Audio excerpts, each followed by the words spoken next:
Hello friends, आपका स्वागत है। देखिए, आज हम बात करेंगे बिहार नीट काउंसलिंग पे। यानी कि बिहार में जो नीट का काउंसलिंग होता है, ये पूरा प्रोसेस कैसे होता है। एक्चुअल में बात ये है ना कि बिहार में जो नीट का एग्ज़ाम होता है, ठीक है, तो जो बच्चे इसमें पार्टिसिपेट करते हैं, तो 60% से ज़्यादा बच्चों को यही नहीं मालूम होता है कि आखिर ये काउंसलिंग होता कैसे है। वो या तो किसी काउंसलर का मदद ले लेते हैं या कहीं यूट्यूब पे देखते हैं, ठीक है। और यूट्यूब पे देखने के बाद भी इतना ही देखते हैं कि ये स्टेप बाय स्टेप काउंसलिंग कैसे किया जाता है। लेकिन एक्चुअल में काउंसलिंग का डिटेल एनालिसिस किसी ने किया ही नहीं होता है। और मैं इसीलिए इसी बात को मतलब आप तक पहुंचाने के लिए कि आखिर काउंसलिंग का डिटेल एनालिसिस, डिटेल मतलब है क्या, मैं पूरा अच्छे से पूरी तरह से बिहार सरकार का जो बीसीसी बोर्ड काउंसलिंग करवा रही है उसका जो प्रोस्पेक्टस आया, उस प्रोस्पेक्टस पूरे डिटेल में उससे मैं चला गया हूं और पूरे अच्छे से मैं सब कुछ समझ के आपको समझाने आया हूं। और आपको इतना वादा कर सकते हैं कि आपको इस वीडियो के बाद बिहार नीट काउंसलिंग से एक भी डाउट नहीं बचेगा। इवन अ सिंगल डाउट आपको बचेगा, ठीक है। और बिल्कुल बिहारी स्टाइल में आपको हम समझाएंगे, ठीक है। आपको इस बात का ध्यान रखना है। और चलिए हम सीधे बिहार नीट काउंसलिंग से रिलेटेड बात करते हैं कि स्टेप बाय स्टेप ये होती कैसे है, ठीक है। देखिए, बिहार में जो नीट काउंसलिंग होता है, ये सबसे पहले जानिए ये स्टार्ट कब होती है। ये स्टार्ट होती है नीट रिजल्ट आने के बाद, ठीक है। नीट रिजल्ट आने के अप्रॉक्सीमेटली 1 मंथ बाद, ठीक है, 1 मंथ बाद ऑल इंडिया का काउंसलिंग स्टार्ट होता है। उसी में ऑल इंडिया का फर्स्ट टर्न होने के बाद बिहार का फर्स्ट टर्न होता है, फिर ऑल इंडिया का सेकंड टर्न होने के बाद फिर स्टेट का सेकंड टर्न यानी कि बिहार का सेकंड टर्न होगा। इस टाइप से हम सिर्फ अभी बिहार के बारे में बात करेंगे, ठीक है। बिहार में काउंसलिंग कैसे स्टार्ट होता है, देखिए, जैसे ही बिहार में नीट रिजल्ट आया, ठीक है, नीट रिजल्ट आने के बाद बिहार में बिहार बीसीसी बोर्ड होता है, ठीक है। उसमें एक यूजीमैक संस्था है, जो कि यूजीमैक का मतलब है जो मेडिकल से रिलेटेड यूजी कोर्स के लिए काउंसलिंग करवाती है, उस संस्था का नाम है यूजीमैक, ठीक है। वो यूजीमैक एक्टिव हो जाती है रिजल्ट के बाद और वो वेबसाइट पे एक लिंक जारी करता है। उस लिंक के थ्रू आपको काउंसलिंग करना होता है। उस लिंक में कैसे काउंसलिंग करना होता है, देखिए, बिहार में काउंसलिंग करने के लिए सबसे पहले रजिस्ट्रेशन करना पड़ता है, ठीक है। रजिस्ट्रेशन करने का मतलब है कि आपको उसमें अपना रोल नंबर डालना है, आपका एड्रेस डालना है, मोबाइल नंबर, ईमेल आईडी, आधार कार्ड, इस सबको वेरीफाई करना है, ठीक है। और वेरीफाई करने के बाद ये प्रोसेस 3-4 दिन चलता है। सबसे पहले क्या होता है, रजिस्ट्रेशन। रजिस्ट्रेशन कितने दिन, 3-4 दिन। उसमें क्या डालना होता है, रोल नंबर डालना होता है, आपका एड्रेस डालना होता है, आपका फ़ोटो, सिग्नेचर, ये सब डालना होता है। और ये सब डालने के बाद आपको 10th-12th का मार्क्स डालना होता है। मार्कशीट नहीं, हम फोटो नहीं बात कर रहे मार्कशीट का, हम मार्क्स डालना होता है, ठीक है। 10th का सारा मार्क्स और 12th का 3-4 सब्जेक्ट का मार्क्स, जैसे कि फिजिक्स, केमिस्ट्री, बायोलॉजी और इंग्लिश, ये चारों सब्जेक्ट का मार्क्स डालने होते हैं, ठीक है। किसी का भी मार्कशीट नहीं डालना होता यहाँ पे, ठीक। इसको आप ध्यान रखेंगे। और ये रजिस्ट्रेशन में इतना प्रोसेस होता है, ये 3-4 दिन का प्रोसेस होता है। इसके बाद एक दो प्रोसेस जैसे ही ख़त्म होगा, इसके बाद 1 दिन के लिए आपको एडिटिंग का समय दिया जाएगा कि जो रजिस्ट्रेशन में आपसे कुछ गलती हो गई है तो उसको आप सुधार कर लीजिए, ठीक है। ये समय दिया जाएगा। और वो समय क्लोज होने के बाद 2-3 दिन के बाद, अप्रोक्सीमेटली 2 डेज के बाद या 3 डेज के बाद आपका मेरिट लिस्ट जारी किया जाएगा। मेरिट लिस्ट कहने का मतलब है, देखिए, जैसे आप ऑल इंडिया में जब नीट का रिजल्ट आया था, तो आप जो अपना रिजल्ट का डाउनलोड किए होंगे, तो उसमें आपका 2 टाइप का रैंक होगा। एक रैंक होगा जो आपका ऑल इंडिया का AIR वाला रैंक होगा, एक रैंक होगा ऑल इंडिया में ही, जैसे आप सपोज आप OBC से हैं तो आपका OBC का रैंक होगा एक, ठीक है। तो वो जो रैंक OBC का था या फिर ऑल इंडिया रैंक था, वो रैंक, दोनों रैंक आपका ऑल इंडिया लेवल पे, यानी कि जितने बच्चे फाइट करते, सपोज 2023 में अप्रॉक्सीमेटली 21 लाख बच्चे अपीयर किए थे, तो 21 लाख बच्चों के बीच आपका क्या रैंक रहा उस कैटेगरी में, वो सब के बारे में उसमें होता है। लेकिन बिहार में जो मेरिट लिस्ट जारी करेगा, इसमें जो रैंक दिया जाएगा, उसमें ये रैंक दिया जाता है कि आपका ओनली बिहार स्टेट में आपके ही कैटेगरी, सपोज कि OBC में आप 2 कैटेगरी आता है, BC EBC, तो आपका BC में या BC में आपके बिहार में, बिहार भर में ही आप ये दोनों में से जो आप कैटेगरी हैं, अच्छा BC हैं, तो बिहार में जितने बच्चे BC के हैं उसमें से आपका क्या रैंक है वो आपको बिहार मेरिट लिस्ट में पता चल जाएगा, ठीक है। आज सपोज EBC से हैं तो पूरे बिहार में EBC के जितने बच्चे अप्लाई किए थे नीट में, उसमें आपका क्या रैंक है, ठीक है, वो आपको पता चल जाएगा बिहार मेरिट लिस्ट से, ठीक है। वो मेरिट लिस्ट आ जाता है, उसमें एक यूजीमैक ID होता है, वो आपको अच्छे से रखना होता है। और ये मेरिट लिस्ट आने के बाद, आने के 1-2 दिन बाद चॉइस फिलिंग स्टार्ट होता है। क्या होता है चॉइस, पहले क्या हुआ, रजिस्ट्रेशन हुआ, फिर मेरिट लिस्ट आया, अब चॉइस फिलिंग स्टार्ट होगा। और ध्यान रखिएगा, जब रजिस्ट्रेशन हो रहा होता है उसी टाइम आपको पैसा भी पे करना होता है रजिस्ट्रेशन के लिए। कितना पैसा पे करना, मतलब रजिस्ट्रेशन क्या हम कहते हैं काउंसलिंग के लिए कितना पैसा पे करना होता है। देखिए, यदि आप जनरल कैटेगरी से हो ओबीसी में ईबीसी या फिर बीसी से हो या फिर ईडब्ल्यूएस से हो तो आपको रजिस्ट्रेशन चार्ज 1200 रुपया लगते हैं, ठीक है। और यदि आप एससी एसटी कैटेगरी से हैं तो आपको रजिस्ट्रेशन चार्ज 600 रुपया लगेंगे, ठीक है। ये तो रजिस्ट्रेशन चार्ज है। रजिस्ट्रेशन चार्ज करने का मतलब है ये पैसा आपको बाद में कॉलेज मिले या ना मिले आपको ये पैसा वापस नहीं होगा, ठीक है। ये काउंसलिंग आप यदि कर दे हैं तो वो रजिस्ट्रेशन करने का एक चार्ज है, ठीक है। जैसे आप डॉक्टर के पास जाते हो तो फ़ी होता है ना, कंपाउंडर के पास फ़ी देते हैं। यदि आपको डॉक्टर का दवाई सूट करे ना करे आपको कंपाउंडर फ़ी वापस नहीं करने वाले हैं डॉक्टर का, ठीक है। उसी टाइप से कि आपका ये जो फ़ी है रजिस्ट्रेशन फ़ी है ये आपका वापस नहीं होगा। इसके बाद एक और पैसा आपको देना होता है, वो होता है सिक्योरिटी मनी या फिर सिक्योरिटी डिपॉजिट। ये पैसा जो है ये आपका रिटर्न हो जाता है कुछ कुछ केस में। अब किस केस में रिटर्न होता है वो हम आपको अभी आगे बताएंगे, लेकिन अभी हम आपको बता दें कि ये पैसा लगता कितना है सिक्योरिटी मनी। देखिए यदि आप जनरल कैटेगरी से हो या फिर ईडब्ल्यूएस से हो तो आपको ये पैसा 10,000 लगेगा, 10,000 लगेगा। यदि ओबीसी एससी एसटी कैटेगरी से, ओबीसी में ईबीसी या बीसी कुछ भी हो तो आपको ये पैसा 5,000 लगने वाले हैं, ठीक है। 5,000 ये रजिस्ट्रेशन करते टाइम ही ये पैसा आपको पे करना होता है, ठीक है। और उसके बाद ही मेरिट लिस्ट आता है। ये पैसा पे जैसे करोगे ना आपको 2 पेज का एप्लीकेशन फॉर्म डाउनलोड होगा, ठीक है, रजिस्ट्रेशन के बाद। और डाउनलोड होने के बाद 2 दिन के बाद आपका मेरिट लिस्ट आएगा। मेरिट लिस्ट के बारे में आपको पता ही थी, उसमें रैंक रहता है। और ये होने के बाद मेरिट लिस्ट आ जाने के बाद 2 दिन के बाद, मेरिट लिस्ट आने के फिर 2 दिन बाद आपका वेबसाइट पर जो आप यूज़र ID और पासवर्ड आपको मिलेगा उसके थ्रू आपको लॉगिन करना है, चॉइस फिलिंग करना है। अब चॉइस फिलिंग के लिए ऑप्शन खुल जाता है। चॉइस फिलिंग कहने का मतलब है कि आपको कौन कौन से कॉलेज लेने हैं आप अपने प्रेफरेंस ऑर्डर से डालिए। सपोज आपको पहले MBBS लेना है, फिर डेंटल लेना है, फिर वेटनरी लेना है, तो इस टाइप से आपको चॉइस फिलिंग करना है। अब बिहार में जो काउंसलिंग होता है ना नीट का, इसमें एक साथ 3 काउंसलिंग होता है, MBBS और डेंटल और वेटनरी, यानी कि MBBS BDS और वेटनरी का तीनों काउंसलिंग एक साथ होता है, ठीक है। आपको तीनों एक साथ ही करना होता है और प्रेफरेंस ऑर्डर आप डाल सकते हैं, ठीक है। और ये मानिए आप जितने मन उतने कॉलेज डाल सकते हैं। बिहार में जितने कॉलेज है चाहे प्राइवेट हो गवर्नमेंट हो, कोई रेस्ट्रिक्शन नहीं होता कि आप 1 कॉलेज या 2 कॉलेज डालिए, जितने मन उतने कॉलेज डालिए, ठीक है। और जैसे मन वैसे प्रेफरेंस ऑर्डर में डाल सकते हैं, ठीक है। और प्रेफरेंस ऑर्डर के बारे में भी अच्छे से हम डिटेल वीडियो बना के आपको बताएंगे कि प्रेफरेंस ऑर्डर कैसे आपको तैयार करनी चाहिए, ठीक है। इस बात का आपको ध्यान रखना है। देखिए ये तो हो गया चॉइस फिलिंग। जैसे आप चॉइस फिलिंग कर लिए वेबसाइट में जाके, अब चॉइस लॉकिंग का ऑप्शन आता है, यानी कि आप जो चॉइस डाले हैं उसको आप लॉक कर दीजिएगा। हाँ मेरा फिक्स हो गया, मेरा अब यही है, अब कोई हम इसमें बदलाव नहीं करना चाहते हैं, ठीक है। तो 1 से 2 दिन का ही समय रहता है चॉइस फिलिंग का। आप चॉइस फिलिंग कर लीजिए, चॉइस लॉक कर दीजिए। यदि आप एक बात ध्यान रखिए, यदि आप लॉक नहीं कर पाए चॉइस को तो बिहार गवर्नमेंट ऐसा फैसिलिटी देती है कि वो चॉइस अपने आप ऑटोमेटिकली लॉक हो जाएगा। जैसे ही चॉइस फिलिंग का डेट खत्म होगा ना वो चॉइस अपने आप लॉक हो जाएगा। आपको उसके लिए पैनिक नहीं होना कि अरे मैंने तो चॉइस लॉक कर ही नहीं पाया, मेरा नेटवर्क ही काम नहीं कर रहा था, मैं कहीं बिजी रह गया, मैं भूल गया। किसी भी तरह का क्वेश्चन हो तो आप बिल्कुल टेंशन नहीं लीजिए, क्योंकि चॉइस लॉक ऑटोमेटिकली हो जाता है, आपको कोई दिक्कत लेने की जरूरत नहीं है, ठीक है। ये आप समझ गए होंगे।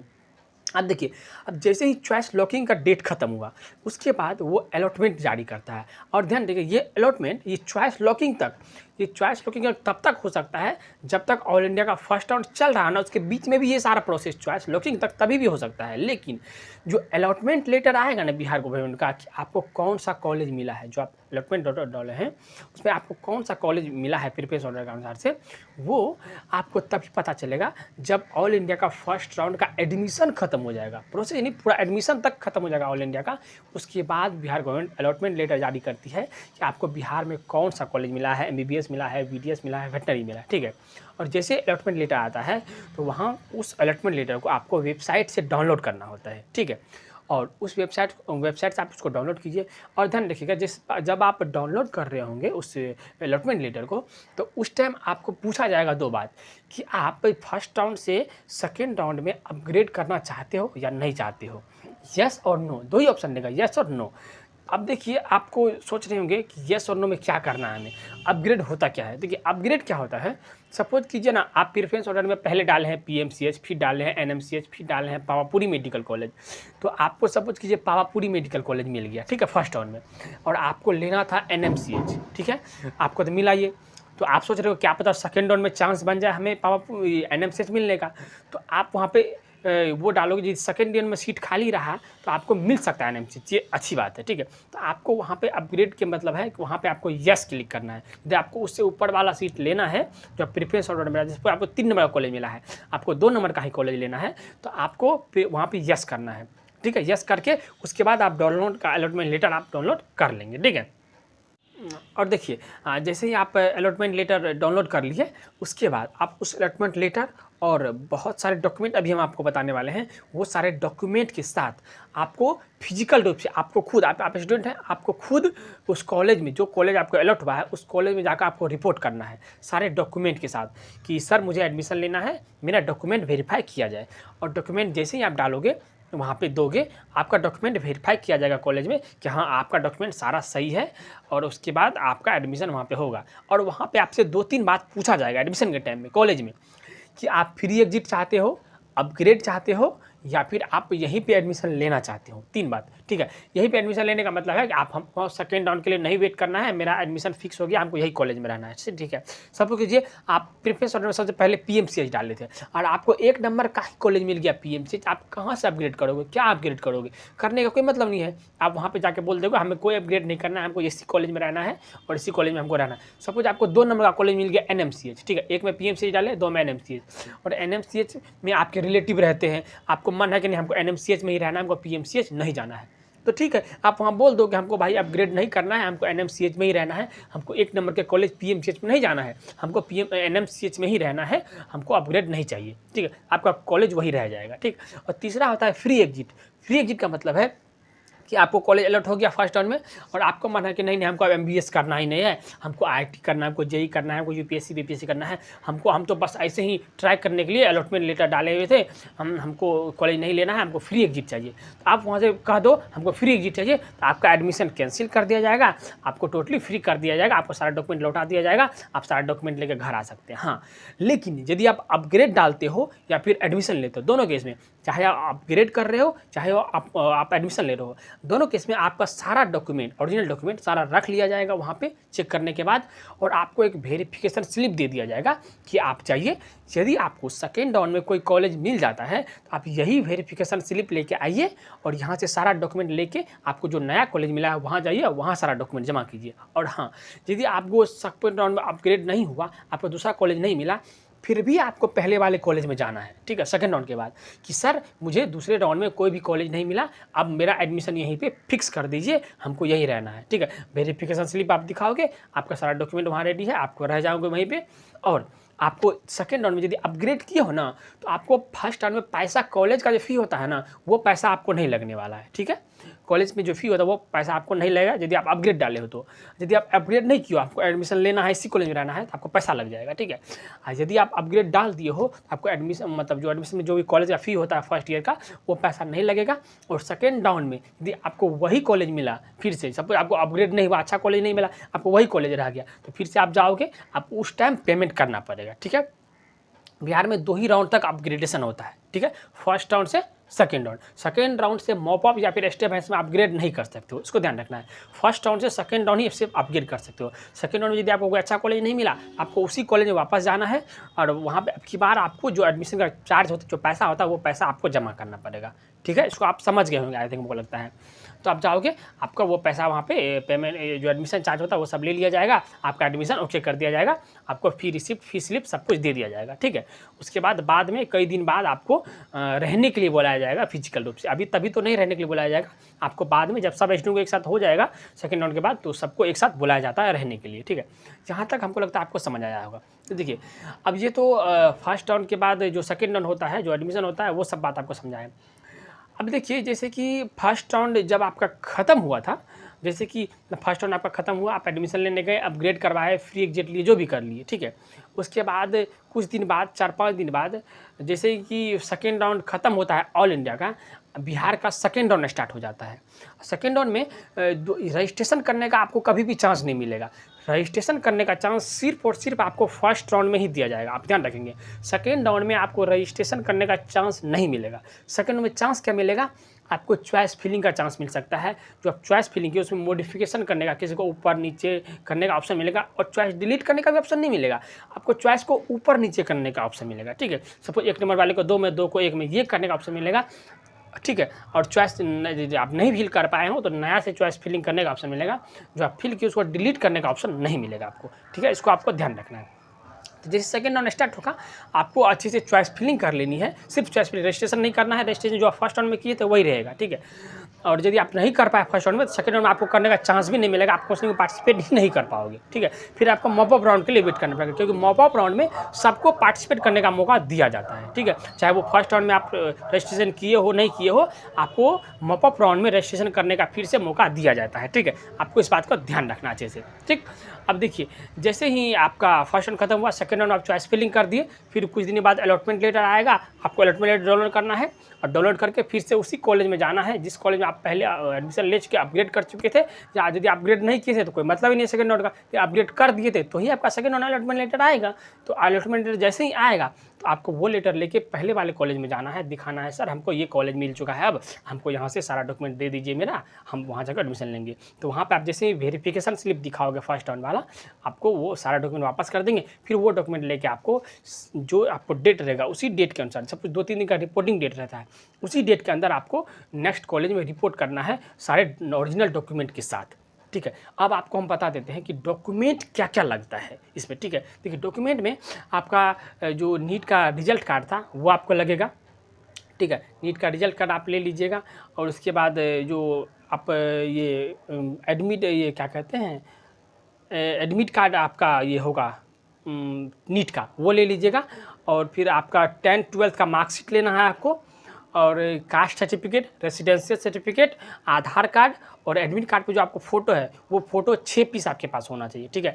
और जैसे आप रजिस्ट्रेशन किए होंगे जिस टाइम नीट के लिए, बिहार में काउंसलिंग करवाने के लिए, उस टाइम आपको एप्लीकेशन फॉर्म डाउनलोड हुआ होगा, उस डाउनलोड फॉर्म को भी आपको साथ में लेके जाना है, पार्ट भी होता है वो दोनों लेके जाना है। और आपको वेबसाइट से एक वेरिफिकेशन स्लिप डाउनलोड करना होता है, चेक स्लिप या वेरिफिकेशन स्लिप कहते हैं, वो 2 पेज का होता है वेबसाइट पे, वो आपको डाउनलोड करना, ठीक है। वेबसाइट से ही आपको जैसे अलॉटमेंट लेटर आएगा उस टाइम ही वेबसाइट पे वो दिखते रहता है, आपको वहाँ से डाउनलोड कर लेना है। जाने तो हम उसको वीडियो के डिस्क्रिप्शन में भी डाल देंगे, आप वहाँ से भी डाउनलोड कर लीजिएगा, ठीक है। आपको सेम ही मिल जाएगा, आपको वो भी ले जाना है। और साथ ही ध्यान रखिए, आपको इनकम सर्टिफिकेट के बारे में बिहार सरकार ऐसे नहीं बोलती है कि आपको लेके आना है, प्रोस्पेक्टस में इसका मेंशन नहीं किया गया है, लेकिन हम आपको सजेस्ट करते हैं कि आपको इनकम सर्टिफिकेट भी सेंटर पे लेके जाना है, ठीक है। आप ताकि आपको कोई तरह का दिक्कत ही नहीं हो, यदि मांग भी दिए तो आपको दे देना है।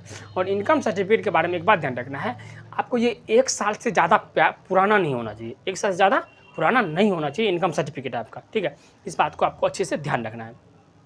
तो जैसे सेकंड राउंड में आपका सीट अलॉटमेंट हुआ, आप नया कॉलेज में जाइए, एडमिशन ले लीजिए, या तो पहले वाले नहीं हुआ, आपको नया कॉलेज नहीं मिला, तो आप पहले वाले ही कॉलेज में जाइए, बोलिए हमको नया कॉलेज नहीं मिला, हमको एडमिशन यहीं लेना है, आपको एडमिशन का चार्ज जो पैसा लगता है वो आपका ले लिया जाएगा, आपका एडमिशन पक्का कर दिया जाएगा, ठीक है।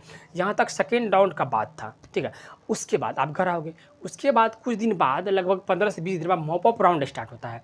मॉप अप राउंड का मतलब है कि जो सीट अब बच गया है, सपोज किसी कॉलेज में कुछ सीट बच जाता है, तो वो सारे सीट को इकट्ठा करके मॉप अप राउंड चलाया जाता है कि ये सीट भी हमारा खाली नहीं जाए, इसमें भी कोई बच्चे आके बैठे, चाहे उसका कम मार्क्स होगा तो वो भी आके इसमें सीट ले ले, उसका भी एडमिशन हम कर दें, ताकि मेरा सीट खाली नहीं जाए, किसी बच्चे का भविष्य भी बर्बाद ना हो, ये सोच के, ठीक है। और ये जैसे कि फर्स्ट राउंड सेकंड राउंड आपका ऑनलाइन होता है, लेकिन मॉप अप राउंड आपका ऑफलाइन होता है, ठीक है। ऑफलाइन ये कहाँ होता है? ये पटना में होता है, आईएस भवन में। कहाँ? पटना में आईएस भवन में। ये मॉप अप राउंड में एडमिशन लेने के लिए कुछ बच्चे ही एलिजिबल होते हैं। कहने का मतलब है कि जो बच्चे फर्स्ट या सेकेंड राउंड में कहीं भी एडमिशन नहीं लिए हैं, चाहे वो एमबीबीएस हो चाहे वो डेंटल हो, कहीं भी एडमिशन नहीं लिए हैं, पूरे ऑल ओवर इंडिया का, ऑल इंडिया से ही बात कर रहे हैं हम, चाहे ऑल ओवर इंडिया में कहीं भी एडमिशन नहीं लिए हो मेडिकल में या फिर डेंटल में, एमबीबीएस या डेंटल में, तो आप मॉप अप राउंड के लिए एलिजिबल हो, आप इसमें पार्टिसिपेट कर सकते हो, ठीक है। इसके लिए नया रजिस्ट्रेशन, नया फीस लगता है। फीस इसमें सिक्योरिटी मनी नहीं लगता। क्या नहीं लगता है? सिक्योरिटी मनी नहीं लगता है। यहाँ पे सिर्फ रजिस्ट्रेशन चार्ज लगता है 600 या 1200, जो हम पहले वीडियो में बताए हैं, वही 600 या 1200 रुपया लगता है। और इसमें 5000 या 10,000 सिक्योरिटी मनी बिल्कुल भी नहीं लगता है, आपको टेंशन नहीं लेना है, ठीक है। और इसमें रजिस्ट्रेशन फिर से फ्रेशली कर सकते हैं आप। यदि आप कहीं पर एडमिशन नहीं लिए हो ना, और नीट में सपोज फर्स्ट एंड सेकंड में पार्टिसिपेट भी नहीं किए हो आप यहाँ पे बिहार में, या आप पार्टिसिपेट करने के बाद भी आप कहीं भी सीट नहीं लिए हो, सब सीट को आप छोड़ दिए हो, नहीं हमको मॉप अप राउंड में ही सीट लेना है, तो भी आप पार्टिसिपेट करने के बाद भी उधर किए हो लेकिन सीट नहीं लिए हो सिर्फ, तो भी आप मॉप अप राउंड में पार्टिसिपेट कर सकते हो, ठीक है। इसको आपको ध्यान रखना है। यदि आप ले लिए हो सीट तो आप पार्टिसिपेट नहीं कर सकते, ठीक है। अच्छा, आप कहीं रजिस्ट्रेशन नहीं भी किए हो ना, तो भी पहले फर्स्ट और सेकंड राउंड में, फिर भी आप डायरेक्टली मॉप अप राउंड में रजिस्ट्रेशन कर सकते हो, इसको भी आपको ध्यान रखना है। और ये मॉपअप करने के बाद, रजिस्ट्रेशन करने के बाद आपको यूजी में एक आईडी दिया जाएगा और डेट दिया जाएगा कि आपको इस डेट को आयुष भवन में आपके कैटेगरी का काउंसलिंग है, आपको इस डेट को आना है और इसी डेट को आपको मॉपअप राउंड में जाना पड़ेगा। और ध्यान रखिए मॉपअप राउंड के बारे में कुछ बात कि जैसे आप चाहोगे ना, सपोज कीजिए आप ओबीसी कैटेगरी से हो, ईबीसी से हो और आपको 6 तारीख को बुलाया गया, ठीक है, आयुष भवन में, लेकिन 10 तारीख को भी ईबीसी का काउंसलिंग है, ठीक है, आप 6 तारीख को आपको बुलाया गया है, 6 तारीख को आप सपोज नहीं जा पाए किसी भी रीज़न से, चाहे आपका गाड़ी लेट हो गया हो या फिर कोई भी मेडिकल इश्यू हो गया हो, आप 6 तारीख को नहीं जा पाए, तो आप जो आपके कैटेगरी का फिर से जब ऑफलाइन काउंसलिंग हो रहा होगा तो उस डेट को भी आप जाके काउंसलिंग करवा सकते हो। आप बोल सकते हो हमारा इस डेट को ये इशू हो गया था, आप उस डेट को भी काउंसलिंग कर, सपोज 6 को नहीं जा पाए तो 10 को भी जाके आप काउंसलिंग करवा सकते हो। सर मेरा ये देखिए मेरी यूजी में आईडी है, हमने रजिस्ट्रेशन कर दिया था, हम इस रीज़न से नहीं आ पाए, मेरा होना चाहिए, ठीक है, तो आपका हो जाएगा। ये तो पहली बात। दूसरी बात यह है कि सपोज आप 6 तारीख को काउंसलिंग करवाने गए, आपका काउंसलिंग पूरा दिन चलना है, आप सपोज 12 बजे पहुँचे हैं, ठीक है, या फिर काउंसलिंग स्टार्ट है सुबह में 5 बजे से और आप 12 बजे पहुँचे हो और सपोज कि 10 बजे तक जितना सीट खाली था आपका कैटेगरी में, क्योंकि मॉपअप में जो सीट खाली उसी पे काउंसलिंग होना है, तो जितना सीट खाली, सपोज 5 सीट खाली था, अब 5 सीट सुबह से जो बच्चे आए उसके रिगार्डिंग 5 सीट आपका फुल हो गया, ठीक है, 5 सीट फुल हो गया तो वो सीट मतलब 5 सीट फुल होने के बाद आप वो काउंसलिंग उसी समय बंद कर दिया जाएगा। यदि आप 12 बजे पहुँचे हो या फिर 4 बजे पहुँचे हो, आपको घर वापस लौटना पड़ेगा, वो काउंसलिंग वहीं पे बंद कर, क्योंकि सीट ही फुल हो गया तो आप रह के क्या करोगे। आप 12 बजे जाओ, 1 बजे जाओ, कोई मतलब नहीं है, आपको लौटना पड़ेगा वापस। आप ये नहीं कर सकते हो कि हम आए तो मेरा काउंसलिंग कीजिए, नहीं। यदि सीट फुल हो गया तो काउंसलिंग तभी ही बंद हो जाएगा, जितने बजे सीट फुल हो जाएगा उतने बजे काउंसलिंग बंद हो जाएगा, ठीक है। ये बात अच्छे से क्लियर लिखा हुआ है, आपको इसको ध्यान रखना। इसीलिए मॉपअप राउंड में सबसे पहले पहुँचने की कोशिश कीजिएगा आप, ठीक है, मॉपअप राउंड में। और मॉपअप राउंड में सारे डॉक्यूमेंट और सारे कॉलेज के जितने फीस होते हैं ना, सारे फीस पेमेंट के साथ आपको पहुंचना है। वहाँ पे बिल्कुल भी 1 मिनट का भी आपको समय नहीं दिया जाएगा कि आप कल पैसा दे दीजिए, परसों पैसा दीजिए, कोई आपको वहाँ पे कोई भी बात आपका नहीं चलेगा। यदि आपके पास पैसा नहीं है तो आपका एडमिशन कैंसिल कर दिया जाएगा, जो दूसरा बच्चा होगा उसको एडमिशन ले लिया जाएगा, ठीक है। आपको इसका ध्यान रखना है, इसीलिए मॉपअप राउंड बहुत केयरफुली आपको अटेंड करना है, ठीक है, आपको अच्छे से ध्यान रखना है।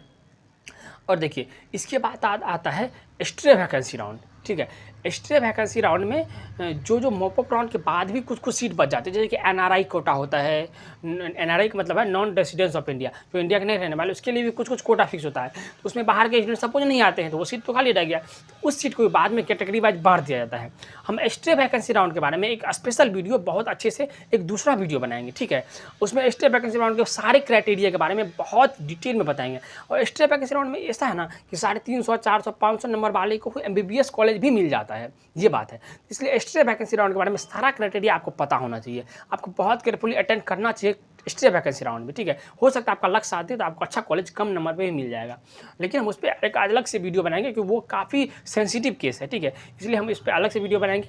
आपको ये करना है कि आपको चैनल को सब्सक्राइब करके रख लीजिए, जैसे हम एक्स्ट्रा वैकेंसी राउंड के बारे में बताएंगे या फिर मॉपअप राउंड के बारे में या कोई भी नीट के बारे में काउंसलिंग का अपडेट आएगा, हम सबसे पहले इसी चैनल पर आपको देंगे, ठीक है। आपको उम्मीद है कि मेरा वीडियो ज़रूर समझ आया होगा और पसंद भी आया होगा।